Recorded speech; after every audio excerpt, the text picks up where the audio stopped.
coming to the first ever Fourth Wave photo shoot. Excuse me, video shoot. What are we doing here? I hope that this is a lot of fun. I hope that we have the chance to share some really poignant insights and discover a little bit more about each other through conversation and start to share with the world some of our opinions and perspectives on the fourth wave of feminism. So, as we know, we have some questions that we're building off of.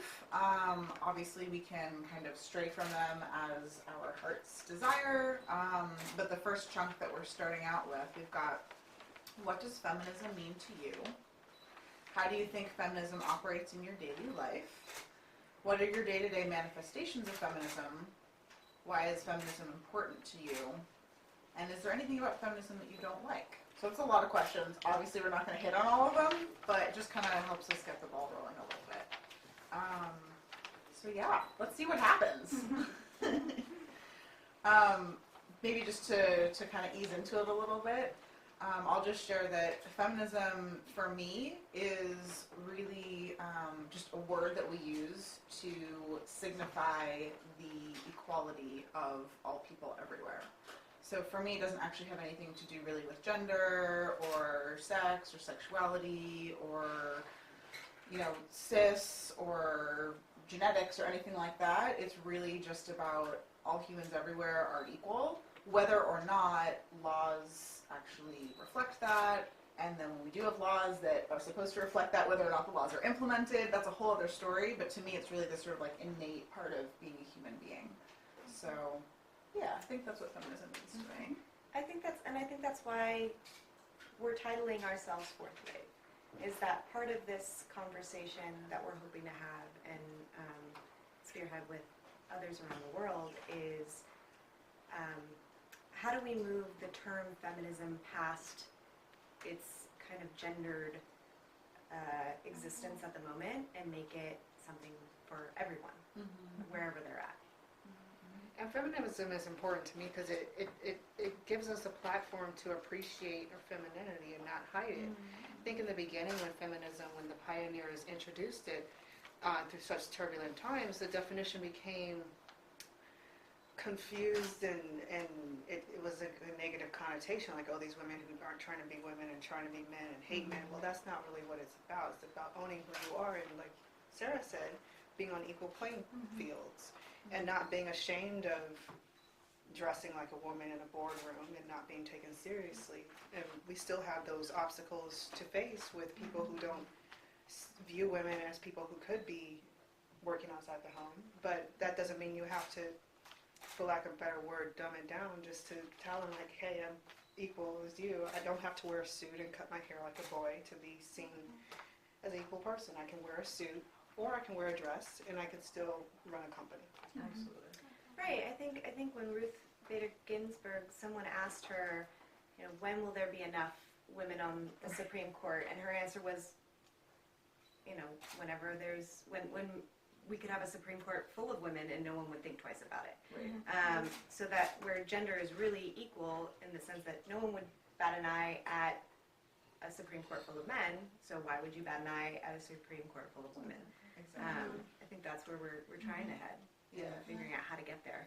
So it's more about the mentality than the numbers. Right. Yeah. Exactly. Sorry, what were you gonna... Yeah, for me, feminism is that just a very powerful platform to put together all these concerns and issues that are not solved and we're still facing, right? And it's important because sometimes in society we just give for granted certain things that should not be given for granted, and we still have a lot of work to do, and it's about equality, but it's about women's equality and fighting patriarchy and a society that is very much ruled by men's mentality and power.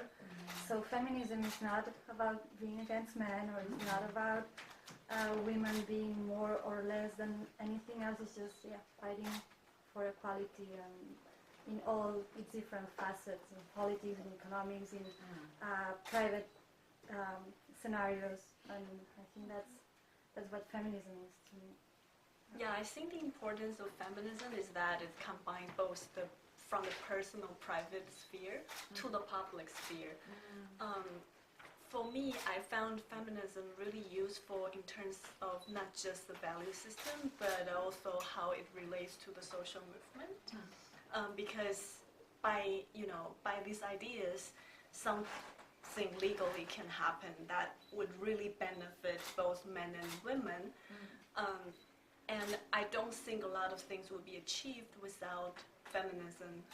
For example, I think abortion, the right to, and the birth control.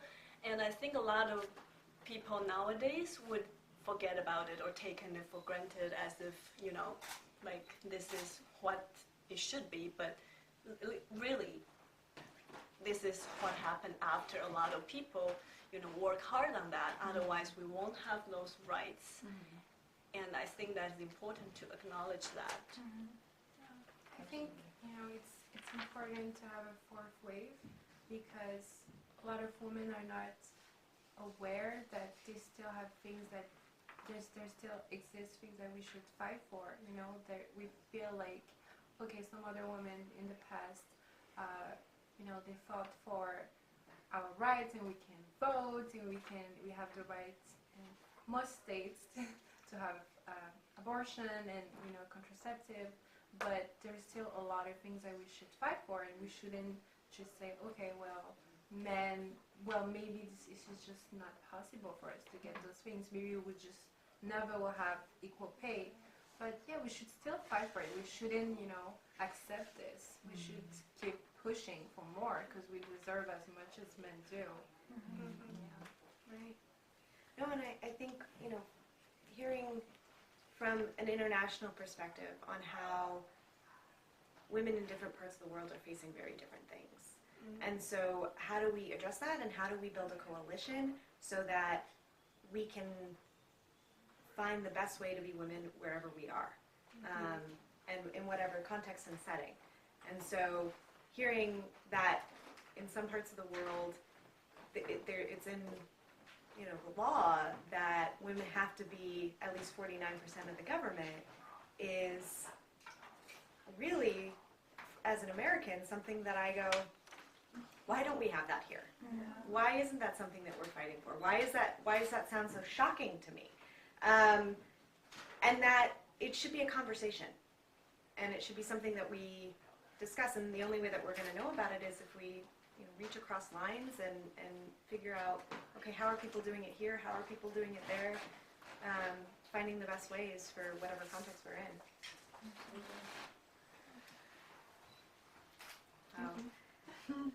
Yeah, I think there's this assumption that this country has the most freedom and liberty, but yeah, not quite true. And in fact, we're quite behind in many ways. There's a lot to learn from each other.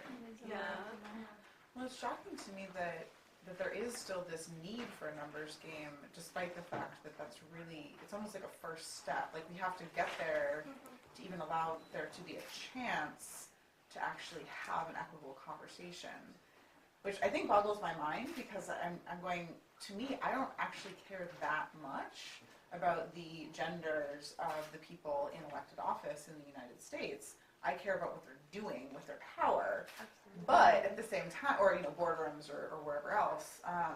But at the same time, we're going, okay, we don't even have the opportunity to see what kind of a difference this would make if it's not happening to begin with. Oh my gosh. But I think that's a conversation we could also have with race, for example. Yeah. I don't mind the color of a senator to elect him, right, or her, but it does have an impact because you come from a different community with different experiences, and you will find more or less depending on where you come from. If you're a white, high middle class man, you might probably not even think about certain issues that doesn't really concern to you because you never experienced about what are the problems about being a woman, or an Afro-American woman, or a Hispanic woman, or a migrant who cannot, get their right to vote. So I think it shouldn't be a matter what the gender of a politician or the race, but it is. Yeah. at this point. It feels like it's almost like a prerequisite, but it's not sufficient. Or what's, oh my gosh, lawyers, help me out. What's that term? It's like necessary but insufficient or something like that. I don't know. Somebody told me that was a law term. But because then I think about like Margaret Thatcher or something. She was horrible. Yeah. For women, for men, for everybody, for working class people, she was terrible. But obviously, she was a she. But you then know? there is this discussion, right? Like women who are in power, they are always judged about their femininity. Yes. That's So true. if Yeah. you want to be a powerful woman, you have to look like a man, which is what happened with Merkel. She dresses like a man, and everybody kind of like comments on that, but at the same time it's like, oh, she's so powerful. And I remember the Argentinian president, the former Argentinian president, who was a woman, and in my opinion she did great stuff, but she was very feminine. Like she would make her nails and her hair, and all the media in Argentina was commenting if she was wearing leggings or what color of her dress, which doesn't happen in men politicians. You know, they never comment on the color of their tie or how their suit looks like. But for women politicians, it happens, and if you want to kind of fight all these comments, you have to look like a man, and that's But not even if you okay. look like a man, people still commenting on your dress. Right. Yeah, right. But nobody's commenting on like, oh, the male president looks awesome today because this new suit. Yeah. Nobody does that. I wonder what skincare line he's using. You know, Yeah. that conversation never comes up about, oh, he looks haggard today, or you know, she cut her hair, or she's wearing a scrunchie. God forbid. So I think that's something that we need to figure out. How do we explain to people? Take those questions off the table. There's a time and a place for them. At a fashion show, yes, ask that, because that's what the work is there. But when that's not what the work is focused on, those shouldn't be the questions that are asked. Yeah, but I think it's definitely crucial to have, like, why I think it's important to have, you know, such numbers like 49% or more women in government, because, you know, children see those things, they watch TV, and, you know, that may, so they may want more, they may have those dreams too, because when you only see men in power, how can you imagine yourself in this position, and can you dream about those positions? It's just like, you know, having like a black president, like allowed a lot of minorities to think, oh well, this is possible, maybe I can get into politics and maybe I have a chance, you know. And so we need to see diversity. But the same way also you need laws to protect maternity and paternity leave and child care and daily care, because otherwise for many women it's just not a reality that, I mean, they have to face this kind of wall of, especially in the US, I feel there's this kind of like kind of official, but it's their law that many women just stop working after having a child, and it's kind of normal, and in Europe it's not the case. Like, it's very weird that a woman stops working because she has a child. My understanding is that in U.S. men are not allowed to take a maternity leave. Women, Right? I But think women it's the law. women can take it, but men cannot take it.